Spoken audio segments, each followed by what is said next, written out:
घरी गेल्यानंतर जर शक्य असेल, एखाद्या व्यक्तीवर तुम्हाला वाटलं असेल की मी 2 वर्ष बोललो नाही, एकदा फोन उचला, त्याचा नंबर तसाच आहे तुमच्या मोबाईलमध्ये, फोन काढा आणि एक फोन लावा आणि म्हणा कसं चाललंय तुझं. बघा आयुष्यभर तो तुमच्या ऋणात राहील. त्याच्या डोळ्यातनं पाणी आलं नाही तर मला विचारा.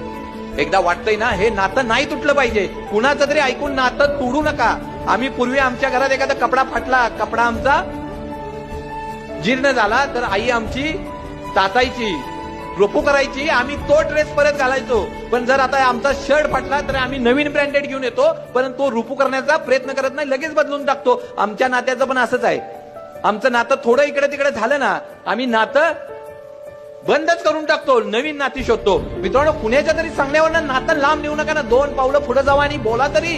अरे आयुष्यभर ते नातं जपावं असं आम्हाला वाटत असेल तर 100% जपा. तुमच्या सगळ्या रोगाचं औषध मेडिकलमध्ये मिळेल, पण मनाचा आजार दूर करायला तुमचा जीवाभावाचाच लागेल. आणि असा जीवाभावाचा तुमच्या आयुष्यात असेल तर त्याला जपा.